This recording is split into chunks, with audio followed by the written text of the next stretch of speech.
2-minute drill game mode, situation and tournament modes, Madden cards, and a fun new tutorial mode called Madden 101. For its time, the gameplay was revolutionary, and while it wasn't exactly realistic, as you can see here, we had options back then if we wanted to play a true simulation NFL game. And most importantly, gameplay felt fun and fair. The introduction of the Playmaker control feature changed Madden games forever, and the overall package Madden 04 delivered could be considered the greatest ever. While Madden 05 or the later PS2, Xbox, and GameCube versions of Madden 08 might be considered most people's favorite Madden titles, 04 is the title that cemented Madden into pop culture and really took the game's popularity to the next level. Most people who played Madden back then have a soft spot for the game today, and it features one of the most overpowered cover athletes in the history of sports games. Even if you're too young to have played Madden 04, you've probably heard all about it. Let's take a deeper look.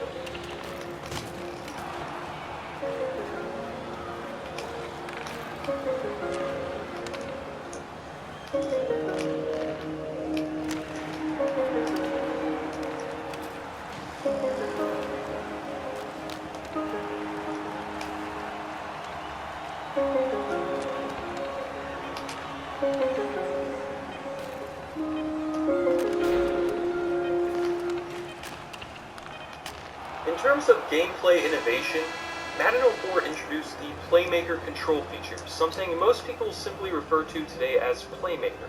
Before the snap, if you don't like the look the defense is showing you, you can simply flick the right analog stick to adjust the offensive play. This can change the direction of a running play or the route of the intended receiver. This was a game changer.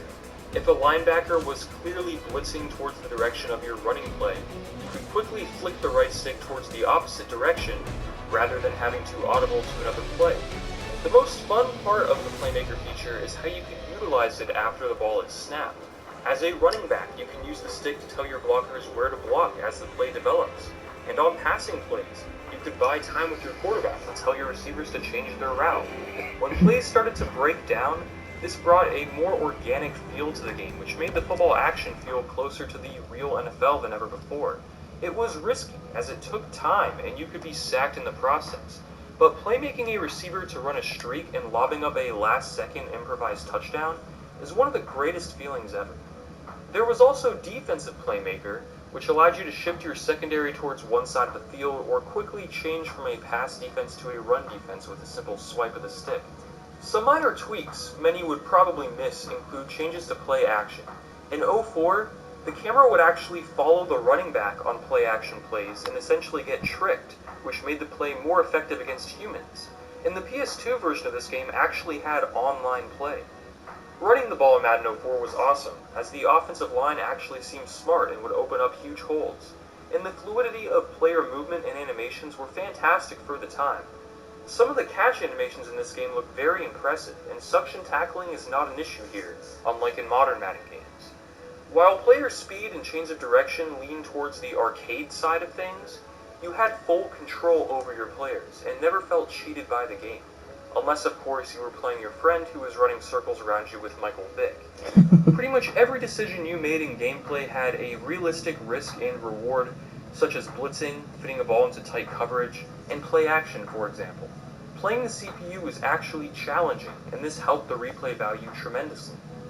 The number one reason to buy Madden 04 wasn't the gameplay, however, it was the new Owners Mode.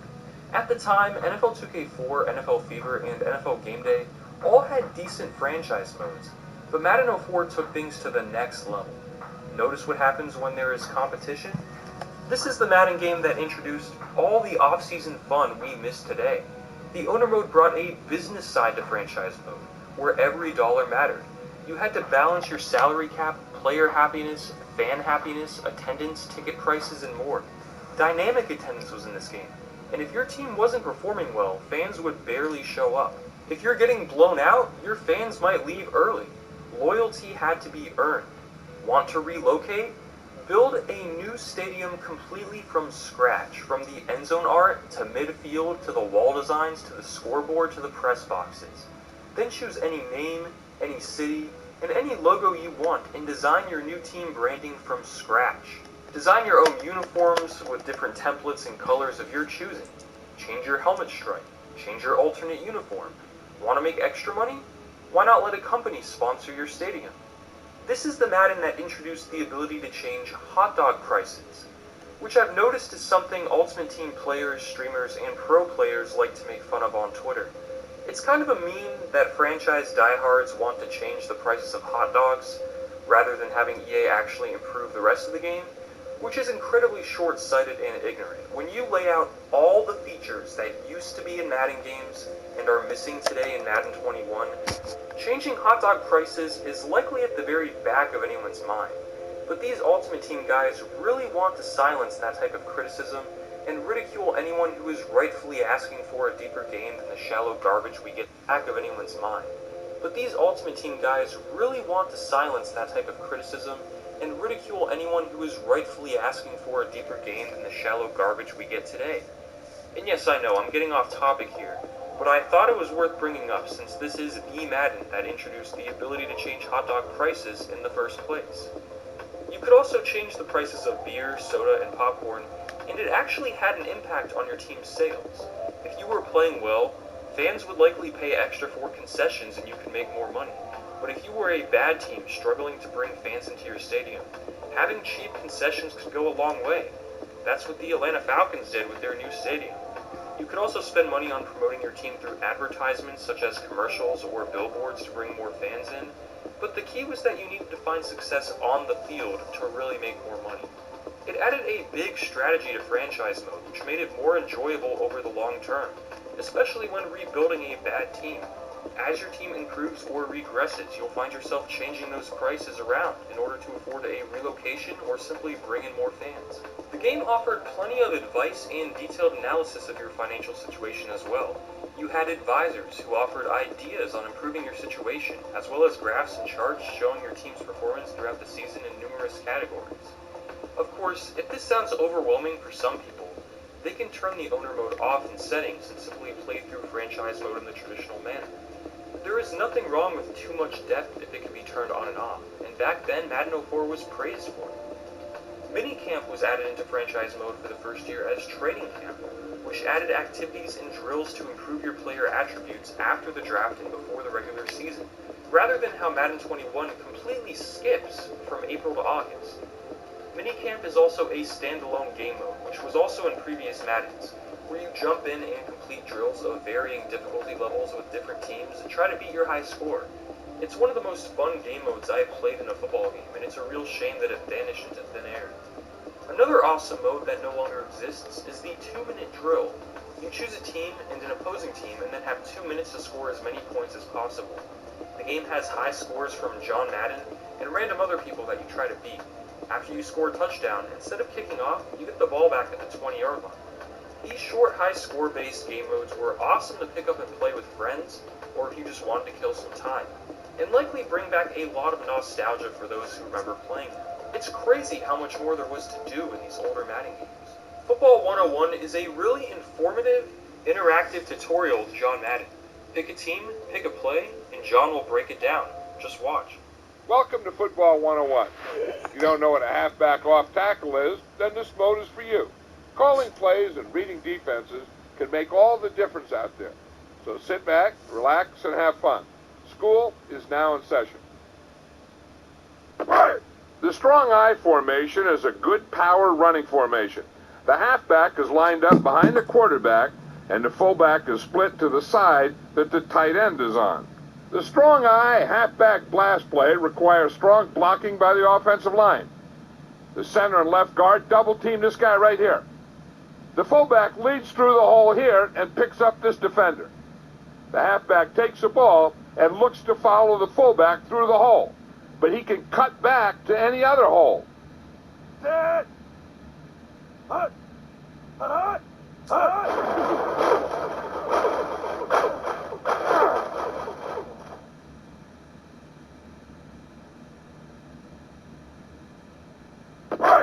One of the biggest advantages to running a shotgun is that it enhances a quarterback's ability to read the defensive coverage by starting further back.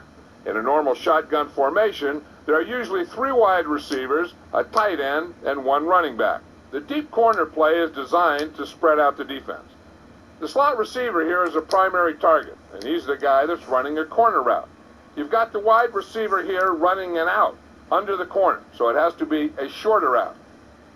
The halfback here stays in to pass protect, especially if it's a blitz. Drop the pass over the receiver's outside shoulder, and you could get a big gain. Set.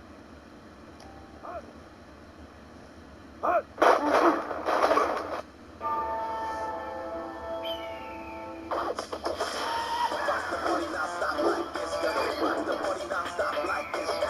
Remix your routine. Make it a Hidden Valley Ranch night. Wow, that is gorgeous. Too bad it's... Look at these birds, so in love, and totally... At least the glaciers are still standing. Oh, come on. But hey, what can you really do, right? YouTube presents Unfit, 5 original shows YouTube developed to inspire social change and raise money for nonprofits dedicated to doing the same. Streaming now, only on YouTube.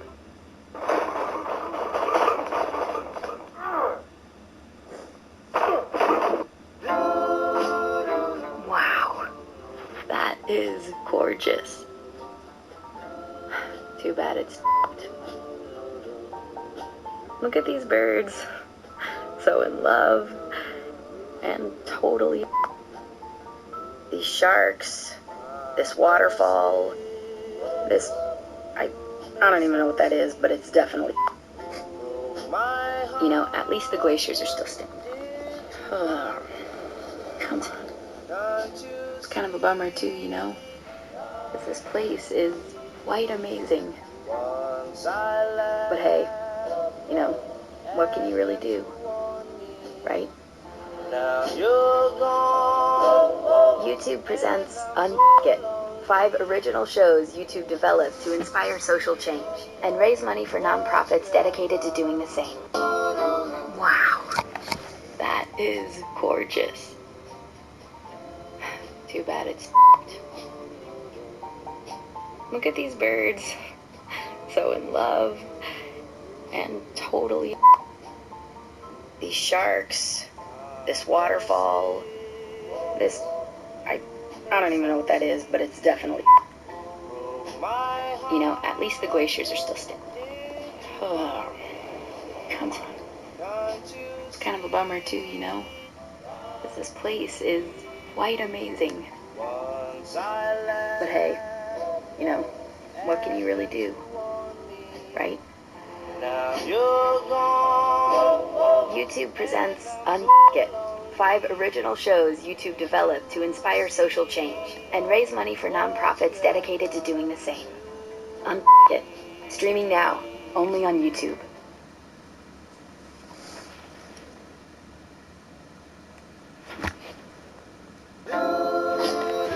Wow, that is gorgeous. Too bad it's... Look at these birds, so in love, and totally... These sharks, this waterfall, this... I don't even know what that is, but it's definitely... You know, at least the glaciers are still standing. Oh, come on. It's kind of a bummer too, you know? Because this place is quite amazing. But hey, you know, what can you really do? Right? YouTube presents Unfit, 5 original shows YouTube developed to inspire social change and raise money for nonprofits dedicated to doing the same. Unfit, streaming now, only on YouTube.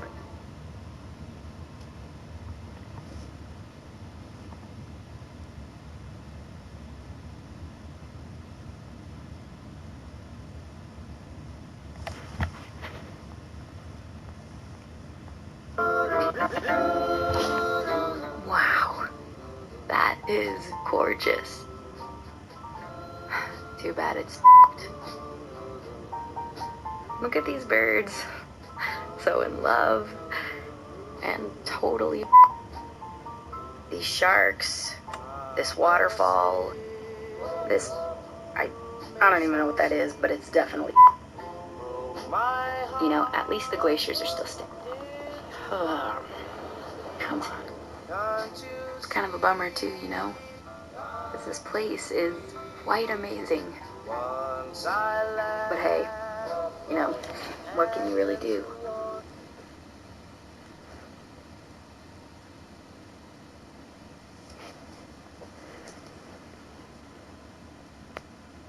I've made a lot of questionable choices, like living in my mom's basement to my late 20s. Mom, I've seen nudity before. Now I'm trying to make smarter choices.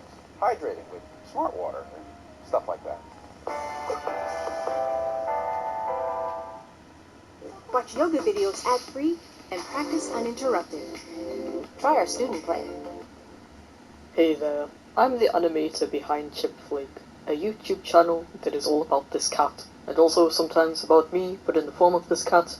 The Chipflake lore is vast and complex. However, no matter what type of content I'm making, I will always be haunted by this one question that over the course of my channel I've been asked literally tens of thousands.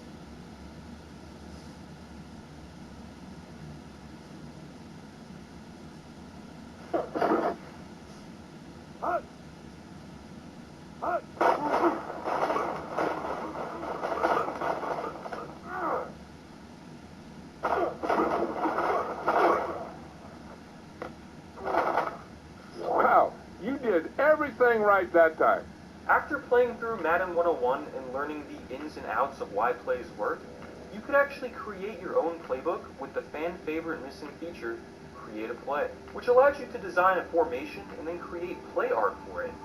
This, along with Create a Team, was awesome for those with a creative side and gave players that much more to do. Again. And also, not only that, but if people think it's overpowered, they should have a mode dedicated to created plays. So you create a bunch of plays, but you create a bunch of plays, and you create a bunch of plays, and then you what's it called? Yeah, or you create a bunch of plays and then you put it into action in actual online mode. They should have like a mode dedicated to that. Another awesome feature that disappeared from Madden forever. This should have stayed.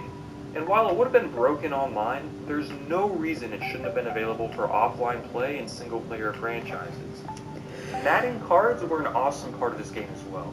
Unlike with Ultimate Team, these card packs were incredibly easy to unlock in gameplay, didn't give you an unfair advantage in online games, didn't cost real money, and were actually fun to use. For example, there were cheat cards that let players throw in front of the line of scrimmage for a quarter, or have unlimited throwing range for one play. Of course, these cards didn't work online, but pulling a cheat out against your friend when they played at your house was hilarious. Collecting all cards for all of your favorite players and completing sets gave you a broader objective as you played the game and earned more points, and was a fun novelty addition to the game, rather than the predatory business practice it later became down the road with Madden Ultimate Team. Graphically, the game looks unique compared to later PS2 Madden games. The player models were more cartoony, but had a certain nostalgic charm to them. Animations looked great, and the game actually holds up well today, especially when emulated in a higher resolution as seen here. The commentary team of Al charm to them. Animations looked great, and the game actually holds up well today, especially when emulated in a higher resolution as seen here. The commentary team of Al Michaels and John Madden was honestly not worse than what we have today, and sounds incredibly nostalgic, along with the awesome soundtrack featuring a mix of punk rock and underground hip-hop that really reminds you that the game is from 2003. As I mentioned before, the PlayStation 2 version of this game did in fact offer online play. You could choose a team and go head-to-head, or create or join an online tournament of up to 32 other players. Online play also had a ton of stats tracked, which let you scout an opposing player before playing them in a tournament. For 2003, it was a fantastic to other players. Online play also had a ton of stats tracked, which let you scout an opposing player before playing them in a tournament. For 2003, it was a fantastic online experience. Madden NFL 04 is easily the most iconic Madden due to its cover athlete Michael Vick. At the time, he was taking the league by storm, as he was as much of a threat running the ball as he was passing. The game made him a complete monster who could run circles around a defense and then throw an 80-yard bomb. But beyond Michael Vick, Madden 04 was the complete package and one of the greatest sports games ever made. The game makes Madden 21 look like trash, which is insane because this game is from 2003. At the time, Madden 04 was a must-buy. Today, I still think that's the case, especially when you can find it for a few dollars used. Boot up your PlayStation 2, insert the Madden 04 disc, and take yourself back to a time when Madden and football video games in general were thriving. By the way, I am currently working on a new, improved, and updated version of my old Fall of Madden video written from the ground up. I also have a video on the fall of the FIFA series coming shortly. Subscribe if you're interested in seeing those videos, and thanks for watching.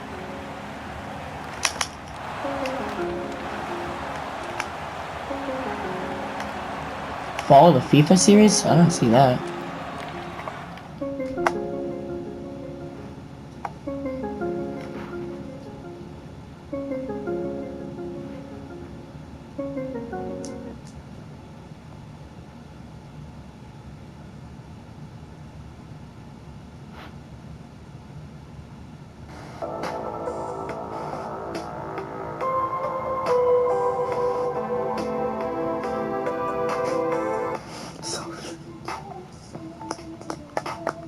That is clever right Madden 05 changed the game. During a time when competition in the football video game landscape was at an all-time high, EA released arguably their greatest game ever. Who are you? You look vaguely familiar. I look stunned. The next-gen version of NBA 2K21 is the best 2K game since NBA 2K16. I'm not saying it's better than 2K16, but the best 2K released since. There, I said it. Now, you likely have one or two possible reactions to that statement. I agree. Or, you are stupid and dumb, Mr. Soft Drink Television. I could have easily made a super negative review bashing this game and gotten a lot more views in the process. Just look at how my negative Madden reviews perform. But, I'm not here to tell you what you want to hear. The purpose of my videos is to give you guys my honest feedback, and unlike Madden, I actually think this next-gen version of 2K21 is borderline good. It has plenty of issues holding it back, however, from being anywhere close to a great game. Don't get me wrong. Despite me acknowledging, and later pointing out in this review, all my issues with the game and being critical of 2K for them, people are still going to comment that I'm sucking off 2K. So let me be extra clear. This game has a lot of issues. My final score at the end of this video, spoiler alert, is a 6.5 out of 10. That said, Visual Concepts has actually taken a pretty big step forward, especially for a sports game. Without NBA Live giving 2K any competition, 2K actually made a ton of great changes to my league, now called my NBA, created basically an open-world version of the neighborhood called The City, added more depth to my career with up to 4 years of college and the ability to play an entire career in the G League, added an entire second commentary team with a new sideline reporter, play-by-play, and a large rotation of color commentators, created the most graphically impressive sports game ever, and even added a ton of WNBA content that people are going to ignore simply because it's WNBA content. All 2K had to do to get by was simply update the graphics and call it a day. But they didn't. They revamped their offline and online franchise mode now called My NBA, which brings them no money, and even took out My GM and incorporated it into My NBA. My GM used to have microtransactions in the game mode, and now that it's part of My NBA, the microtransactions are gone. They added a new commentary team for NBA games. They added an entire WNBA career mode and a My WNBA franchise mode. They turned the neighborhood into a brand new massive city instead of copying over the same park they had been doing for the past few years. The fact that 2K came out here and actually innovated is something I think we should all be happy about. As a longtime Madden fan, The amount of sheer depth and things to do in this game, combined with the incredible presentation, makes any other sports game look like trash. But how high is that bar? As I said before, the game has serious problems. AI can be completely brain dead and simply refuses to guard the paint on transitions still. Logic in my NBA is often flawed, where teams will draft positions they don't need or offer a max contract to a center when they already have a top center. My WNBA thinks every player is a rookie, so Breanna Stewart can win Rookie of the Year. The servers constantly kick you out of games and are incredibly unreliable, despite the fact that 2K has billions of dollars to invest in servers. The microtransactions still exist in my career, and starting in a small neighborhood-like area and needing to grind just to join the city in the first place feels like an attempt to get players to buy VC so they can be competitive faster and actually get to the city for the first time. I 100% disagree with the idea of making competitive online games pay to win. In my career, Park and my team both use that model, which is completely disgraceful in my opinion. Now, if you're someone who only plays NBA 2K and doesn't really play a lot of other sports games, it can be easy to look at these flaws and let them define the game. It can be easy to say, look at how many issues are still in this game, it's trash. Most 2K creators call the game trash every year, and to be fair, these are legit issues that are unacceptable in a now $70 AAA title.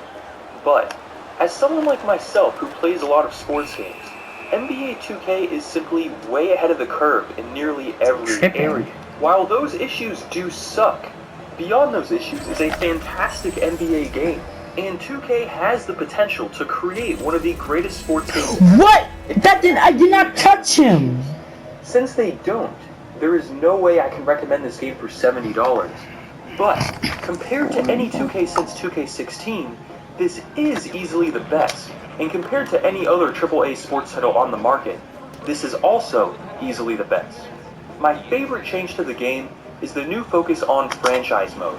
Now called My NBA, this mode combines My League, My GM, and My League Online, and adds more features on top of that. My League was already the deepest franchise mode in all of sports games, and if you disagree with me, please, go ahead and play Madden's franchise mode, or NHL's, or even go back to NBA Live 19 and then play My NBA. There is absolutely no comparison. Now, instead of waiting for the end of each season to vote on league rule changes, you can change any rule you want before starting the league. There are more options than ever now. For example, you can change the 30 teams down to 12, remove the shot clock, make the playoffs a tournament of the best seeded teams regardless of conference, and make overtime sudden death where the first basket wins. With these options at your disposal, you can easily recreate any season in NBA history along with the rules and rosters, and then recreate the past by using the historic draft classes each season. Advanced CBA rules were introduced, meaning there is now dead cap, the Stepien rule, which is a limit on trading away first-round picks in consecutive years, 30, 60, 90-day rules, restricted free agency, trade finances, and waiver rules. Of course, if these features are too much for the average player, they can be turned off and are turned off by default. But as a hardcore franchise guy, this amount of depth is mind-blowing. Role-playing elements from My GM were added, where you could have conversations with the team's governor, or talk with players to help boost their morale and chemistry. G League games are now playable, and there is a new boom-bust system where players have more randomness assigned to their potential. Players have low and high potential floors, ceilings, and probability to boom, bust, or hit somewhere in between. And finally, My NBA allows online leagues to have access to every single feature available in offline leagues, and real-time syncing is vastly improved. Add all of that to what My League already includes with the awesome customization, team relocation, and insane stat tracking in league history, and My NBA sounds perfect to a lot of people. Unfortunately, it does have some issues with logic, and CPU teams will often make boneheaded decisions that get in the way of immersion. The servers for online leagues can also get spotty at times. Despite these flaws, however, this is easily the greatest franchise mode ever made in a AAA sports game. And if you're a franchise mode player like myself, this is a must-buy. Maybe not at launch for $70, but when it inevitably gets cut down to $30, I highly recommend it. What I've noticed is that most people who...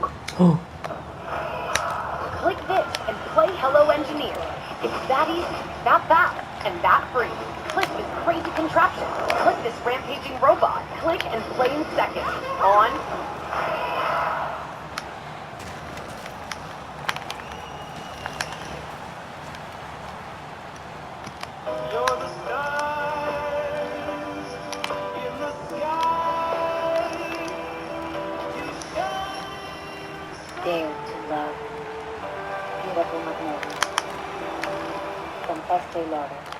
People who call 2K complete trash every year basically only play the pay-to-win game modes, Park and My Team. They don't touch or care about My League, now called My NBA. Yet anyone in the Madden community watching this video is probably blown away by the attention to detail of this game's franchise mode. 2K's commitment to franchise mode and offline players is a reason I don't think their games are as bad as popular opinion would lead me to believe. Next up is My Career. The story hasn't actually changed, and if you played 2K21 on the previous generation, you'll notice the exact same cutscenes with some updated graphics. However, you now have the ability to play up to 4 years of college basketball, or skip college altogether and go straight to the G League, and even play your entire career in the G League. The issues with My Career arise when joining the city. First, you can't actually get to the city until you rank up enough, and starting out as a 60 overall makes that pretty difficult. Playing through the My Career story helps a lot, but for those who play 2K competitively and want to play online as fast as possible, the game is basically trying as hard as it can to push you into buying VC, which I think is unacceptable. Once you get to the city, however, it's massive. Affiliations return, and once you actually make it to the city, you'll find the most varied and most fun park experience since 2K16. That said, the city is probably too big, and seems to be more about 2K flexing what they can do on next-gen hardware rather than being necessary. The servers are pretty rough and take a lot away from the experience. You also can't carry your My Player over from last gen, which kind of makes last gen seem like a huge ripoff, especially considering there was no free upgrade unless you bought the $100 Mamba Forever version. By the way, that last gen version of the game had absolutely no need to release in early September, when the NBA season was still going on and the rosters were identical to 2K20. But my point is, if you spent $60 on the PS4 version, you have to spend another $70 to play the PS5 version. That's pretty dumb and scummy in my opinion. Even EA offered free upgrades for anyone who bought Madden or FIFA. My Team is basically the same. However, the new graphics make some of the courts, such as the Triple Threat court, look insanely cool. And while I hate the idea of a My Team or Ultimate Team mode, it does feel like a lot less of a grind in 2K than it does in Madden. Locker codes are commonly given out, giving you free cards that are pretty cool, although that's been the case for a while. There's really nothing new here. WNBA now has a My WNBA mode, which is essentially as deep as My League was a few years ago. The fact that 2K could fit an entirely separate franchise mode for the WNBA, complete with WNBA rules, salaries, stat tracking, and more, is very impressive. The WNBA aspects to this game could easily be a separate $20 WNBA 2K21 game, but I don't think that would sell very well. There is also a new WNBA My Career type game mode called The Dub, where you not only get to create a female build and play through a WNBA career, but you can even play 3v3 online, which reminds me of how My Career was in older 2Ks before Park was a thing. In the WNBA career mode, there are no microtransactions, and leveling up and earning new clothes is pretty easy. Honestly, if you're looking for a change of pace to My Career and don't want to have to deal with the awful grind or buy VC, play The Dub. I made a character named Karen Durant, and it was a ton of fun. Karen.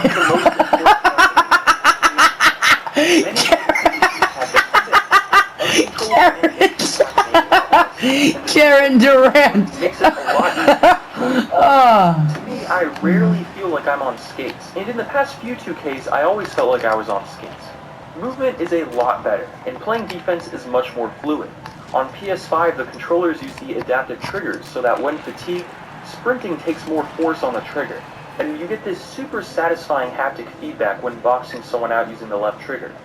Gameplay doesn't feel that different from last gen, but it's slightly improved and makes for a less frustrating game of basketball. That said, it still has a lot of legacy issues and problems, and a lot of the same animations you've seen in older games. Graphically, this game is insane. When simply viewing a video like this one in 1080p, you might struggle to notice a difference, but trust me, in 4K with HDR, when compared to older 2Ks, this game looks amazing. Player faces are more detailed than ever before. Crowds are more alive than ever before. Courts are actually shiny and nice to look at. And the lighting is similar to 2K14. This is easily the best looking NBA 2K game ever created, and I'd say the best looking sports game ever created. As I mentioned earlier, there is now another commentary team added, and combined with 9 or so color guys, the original play-by-play of Kevin Harlan, the WNBA commentary team, and the G League commentary team, this game has 4 full teams. Look at any other sports game. Madden, for example, has had 1 play-by-play guy and 1 color guy for over 4 years. 2K's presentation is simply next level, with a legit pregame and halftime show, along with interviews and fully rendered sideline reports. The best got better in this category. Overall, NBA 2K21 on next-gen consoles looks great and is a legit improvement, but is held back by issues seen in the game for years such as stupid AI, terrible servers, and dumb microtransactions making competitive online play pay to win. That said, the improvements to the rest of the game make this easily the best 2K since 2K16, and while it's not a great game, it's borderline good. The potential for sports games made by AAA companies is really high, and 2K is still not close to hitting that. But when compared to everyone else, they are ahead of the curve. Whether that's a compliment towards 2K, or a sad observation of the sports video game landscape as a whole, I don't know. But I give this game a 6.5 out of 10. Thanks for watching. Hey guys, if you got this far, consider subscribing to my channel. You can always unsubscribe down the road if I don't live up to your expectations. Also, while you're here, check out this video on how Ultimate Team ruined FIFA, or check out this playlist of retrospective videos on classic sports games. Bro, there is no way this is not unlisted. One app with infinite possibilities. I was about to say. Because I didn't see it, so it had to have been unlisted.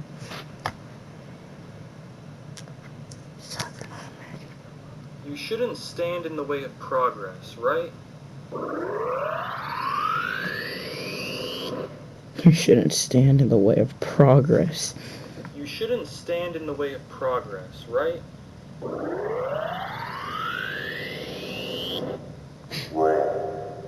Whoa. While today video games are more technically impressive than ever before, the accessibility and popularity of online play has opened up many new strategies for companies to attempt in order to make as much of a profit as possible. Take Electronic Arts, for example. FIFA, EA's flagship title, has suffered for years. The core game modes have either stagnated or regressed. The fact that I actually just did that. Towards a profit than ever before. When you introduce loot boxes and microtransactions, and you have what is basically a monopoly by owning exclusive rights to different clubs or leagues, for example, not only will people buy your game and spend money on it, but the game itself doesn't even need to be good. This has become EA's game plan. FIFA was the game that invented and first introduced Ultimate Team, which on the surface appears to be merely an innocent card-collecting game mode. However, when you dig deeper into what Ultimate Team actually is, you'll find a hyper-competitive online game mode, one that esports tournaments use exclusively, where players have no choice but to spend thousands of dollars if they want to be competitive enough to compete. Wait, they don't use actual team, they use Ultimate Team? Marketed towards children. Ultimate Team ads in Christmas catalogs for toys. You'll find an excuse for EA to abandon all other game modes besides a few shallow and flashy back-of-the-box selling points. You'll find obsessed fans of the game defending it at any chance online, likely due to Stockholm Syndrome, which many experience after spending thousands of dollars on packs.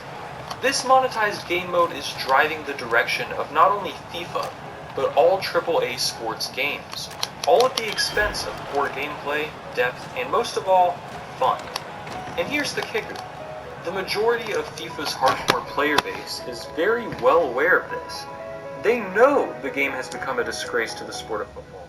They know the game is barely 25% of where it should be in 2020, but they keep buying it every year because EA reels players in with fake promises. EA Sports. It's in the game. Oh no. SpongeBob, quick, reel it in! Can't you hear the music? That's a 4/4 string ostinato in D minor! Every sailor knows it means death! Reel it in before it's too late! Hurry, SpongeBob! The music is getting faster! There you go, you stinking filth rat! Stop playing that music! Stop it! Please! I'm begging you! Such as small improvements to career mode after years of neglect, gameplay tuning that takes one step forward and 2 steps back, poorly done nostalgia bait such as Volta. The game has stagnated so much that even a tiny change to a game mode not called Ultimate Team will get people excited. The bar has been set so low that most consumers are happy with these tiny updates. Despite the fact that FIFA 10 had a career mode that blew FIFA 21's away, the few minor additions EA added this year were enough to get the FIFA game changers happy. Clearly consumers are at FIFA 10. Bob, the music's getting faster! There you go, you stinking filth! Stop playing that music! Stop it, please! I'm begging you! Such as small improvements to career mode after years of neglect, gameplay tuning that takes one step forward and two steps back, poorly done nostalgia bait such as Volta. The game has stagnated so much that even a tiny change to a game mode not called Ultimate Team will get people excited.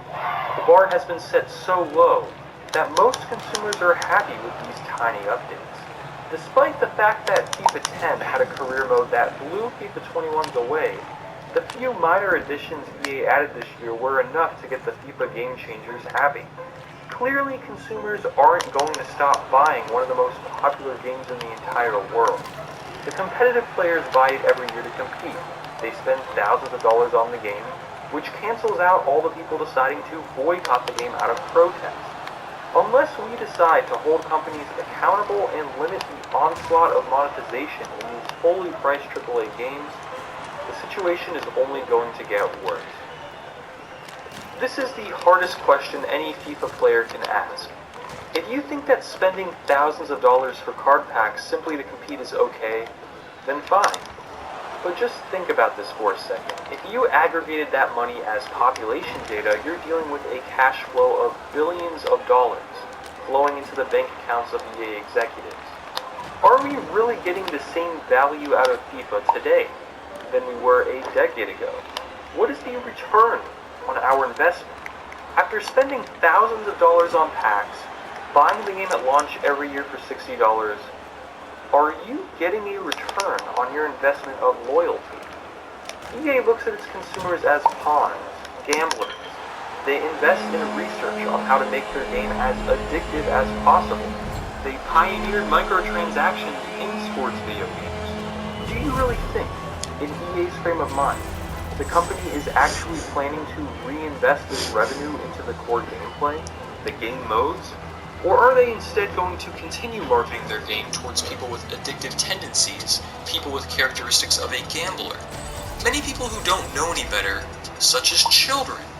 If EA actually wanted to create the best FIFA game possible, don't you think they'd have done so by now, considering the fact that profits are higher than ever? So why is a game like FIFA 10 deeper, less glitchy, and in some cases, better than a game released 11 years later? Why does it seem like the game is regressing over time? Don't you think all of this sounds a little bit problematic? The answer to that question is yes, and the implications are bad. We are approaching 2021 with a FIFA game that pretty much everyone will agree is no better than any FIFA released in the past 10 years, especially not FIFA 10 through 15, a stretch that looks golden in comparison, even with half an eye open. Raise your hands if you have it. Okay, what the frick did I just see? Are bad. We are approaching 2021 with a FIFA game that pretty much everyone will agree is no better than any FIFA released in the past 10 years, especially not FIFA 10 through 15, a stretch that looks golden in comparison. Raise your hands if you have any younger siblings who play FIFA. Raise your hand if that sibling mostly plays Ultimate Team. There's an issue here. Online gaming today has become a winner-takes-all market, where the big corporations are going to secure a quasi-monopoly power over young, emerging minds new to the game. Like your younger sibling, I have been following the evolution of Ultimate Team and monetization in sports games for quite some time, and it is only getting worse. Now, don't get me wrong, I still believe that there can be a wonderful intersection between the gamer and the video game producer. But there's been a very insidious pattern emerging, and most of us have detected this problem by now, have we not? Let's be real. You are attracted to that sparkling youth. You play Ultimate Team, even if you force yourself to remain free to play. Which, by the way, I find it ironic how we call that strategy free to play when the game itself costs $60. You see those new flashy cards. They pop up every time you open the game. Maybe you'll give in and buy some packs, get lucky, unlock a 99 overall Messi card. Then you play a game and remember that the gameplay is trash, the servers barely work, and you exercise your last democratic right available and turn off the game. At this point, you've got to ask yourself, do I really want to keep doing this every year? Do I really want this cycle to continue when the next game is released? If nothing is done, the problems with EA, FIFA, and video games as a whole will only get worse. For many, it's already unbearable. What could we even do to change things? I know where I'd begin. EA needs to start fixing the things they can do by design rather than the things they do by mistake. FIFA 21 is littered with bad programming. EA's long catalog of tragedies, anomalies, and gameplay issues are frankly inconsistent with a billion-dollar private sector enterprise. The core gameplay is not improving, but instead going backwards every year. There are serious issues with gameplay that were likely not intentional in the original coding, but were never and probably never will be fixed. These are issues that are very straightforward if you put money into the solution. If EA wanted to fix most of the bugs and gameplay issues, they could snap their fingers tomorrow and these problems would evaporate. The Frostbite engine is not helping matters either. It continues to make life miserable for developers. This is an engine made for shooting games, and a poor engine at that. In order to maximize profits, if EA wanted to fix most of the bugs and gameplay issues, they could snap their fingers tomorrow and these problems would evaporate. The Frostbite engine is not helping matters either. It continues to make life miserable for developers. This is an engine made for shooting games, and a poor engine at that. In order to maximize not helping matters either. It continues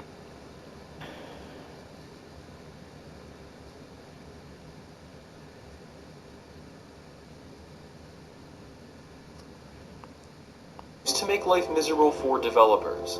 This is an engine made for shooting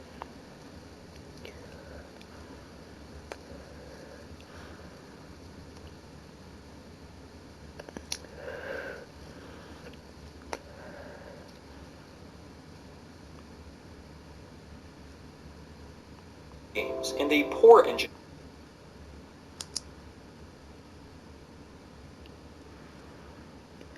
at that. In order to maximize profits as much as possible, EA has forced this engine into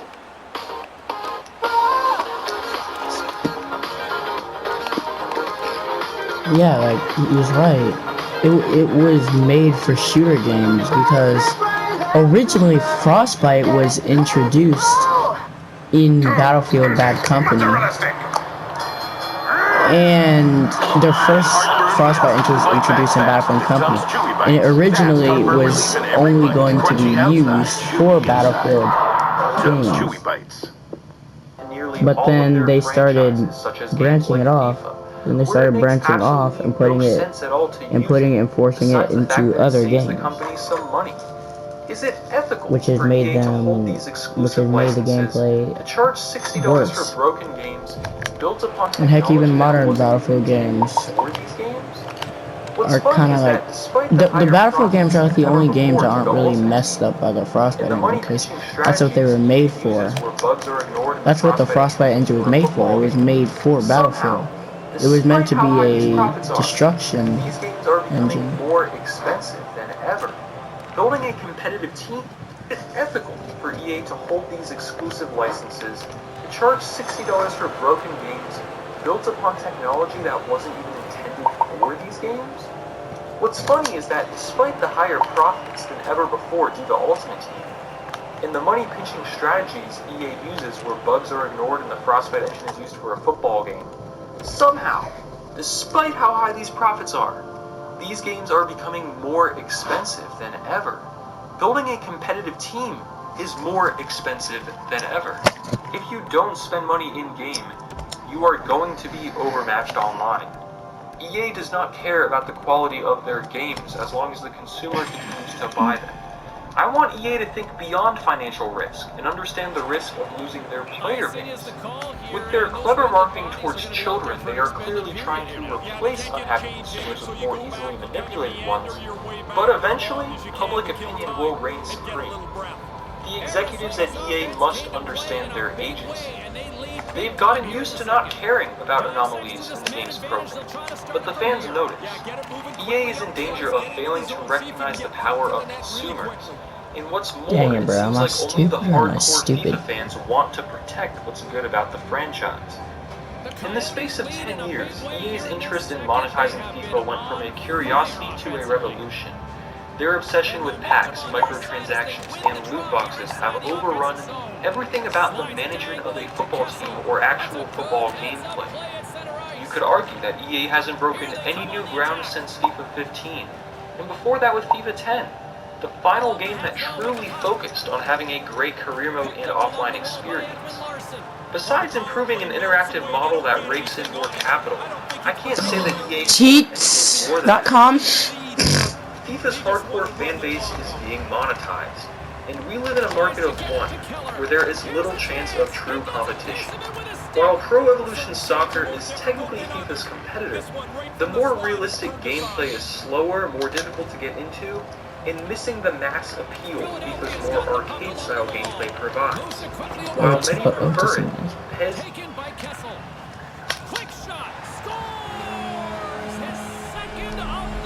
Hello? Okay. I was gonna ask you, are we making oh wait, no, never mind. Yeah. Love you too. Bye. is not true. Play is slower, more difficult to get into, and missing the mass appeal FIFA's more arcade-style gameplay provides. While many prefer it, PES is not truly a direct competitor to FIFA. Because of this, most players are not willing or able to jump ship. EA has complete jurisdiction over that. If someone spends thousands on the game, are they really going to quit playing and accept the fact that they wasted their money? The worst of it is, if you're spending all of this money on the game, why is it getting worse and worse? EA introduced Volta in FIFA 20, a meaningless, glitchy game mode, which was simply a brazen tactic to gain sales by preying on the nostalgia and those who fondly remember the FIFA Street series. Moves like this just add insult to injury. FIFA 21 is a striking example of surveillance capitalism and income inequality. Some people who can afford to buy the latest FIFA game cannot afford to also spend money on card packs. You need to be well off to create a competitive team in FIFA. If you want any chance at making tournaments, you need to have purchased the game day one and have spent likely thousands of dollars having a competitive team. There's a reason that top esports clubs give their players thousands to build their team. It's not a choice, it's a necessity. The more money you have, the better the game will be for you. Someone who saved up $60 for the base game is going to have a completely different experience in Ultimate Team than someone who has already spent thousands and pre-ordered the $100 Ultimate version of the game. It's shouldn't the interactive game be accessible to everyone? Shouldn't it be more about user skill rather than your bank account? This is where we are with FIFA and Ultimate Team. FIFA 18, 19, 20, and 21 have been the most hated FIFA games ever. No one looks at these games and says, now that was a masterpiece. These games represent the decline and fall of the series, and are an example of what can happen when profit is placed above everything else in game development. And yes, this is simply how the system works. We all have to live with the platform economy and the platform wars of Google, Facebook, and Amazon. But the reality is starker than EA's obsession with following the money. When you scan over the press reviews of the last 4 FIFA titles, you will only see journalists saying the games are great. It's not unreasonable to wonder why critics give these games great reviews each year, while users are more fed up than ever before. It's not unreasonable to think that EA might be making deals with these journalists under the table. The industry's press is clearly representing the spirit of corporations, not the player base. very few big journalists will jump in and agree with the gripes of the hardcore fans, potentially for fear of exposing a truth. They simply disavow the responsibility. Simply go to Metacritic and look at the massive gap between user and critic scores with any recent FIFA game. Critics will call the latest FIFA a refined and complete game, while the users will say the game is a complete waste of money. Go ahead and question the press, because they are not making it easy to not draw the parallel if they are being paid off. There is a conflict of interest between the press and consumers. And it's ironic. Critics exist to be the honest ones in the gaming industry. What we are witnessing is that most of the so-called stakeholder parties involved in making criticisms are glowing about FIFA 21, while the majority of the game's fan base says the game isn't any good. EA wants to sell as many games as possible without actually investing into the core game itself. What better way to build up hype and advertise the game than with professional critics giving the game a glowing review? EA gets to plug in intellectual property with impunity. The critics should be here to protect the integrity of the gaming industry. Instead, they are doing the opposite. One of the most crucial bonds of the gaming community is to buy a game with the mutual agreement that the franchise will improve through the company reinvesting that money back into it. With FIFA, it seems like the more money the game generates, the worse it becomes. How do we get back to the original relationship between consumer and corporation? While many people remember FIFA 11 through 15 fondly, most people understood that something fishy was happening with the rise of Ultimate Team. Offline and non-monetized game modes started to stagnate and regress, and with the pushing of Ultimate Team, led to a sharp change in the direction towards gameplay as a whole. Profit speculation is killing the game, and is sustained by the immunity from criticism. We need to demand transparency and honesty from critics, game changers, streamers, and anyone who could have a conflict of interest. 90% of children born in the 1940s went on to earn more than their parents. In the 1980s, that figure fell to 50%. Every year, according to historic trends, the economic future of American youth gets a little less bright. The last thing a young kid or young adult needs is to be shaken down by predatory loot boxes or microtransactions in a game they already spent money on to buy. EA is chasing the younger generation because they are easily manipulated. There is a reason gambling laws are so strict in most countries around the world. Why is simulated gambling in video games not held to these same restrictions? Like prescription drugs, transactions in a game they already spent money on to buy. EA is chasing the younger generation because they are easily manipulated. There is a reason gambling laws are so strict in most countries around the world. Why is simulated gambling in video games not held to these same restrictions? Like prescription drugs, gaming is addictive and easily accessible. Where is government? The last thing a young kid or young adult needs is to be shaken down by predatory loot boxes or microtransactions in a game they already spent money on to buy. EA is chasing the younger generation because they are easily manipulated. There is a reason gambling laws are so strict in most countries around the world. Why is simulated gambling in video games not held to these same restrictions? Like prescription drugs, gaming is addictive and easily accessible. Where is government involvement with these issues? Isn't the basic role of a government to protect? The government in the UK is ahead of the curve here, taking EA to court over this issue recently as a means of halting the formula, citing the names of many children who watch esports, want to compete like the pro players, and steal their parents' credit cards.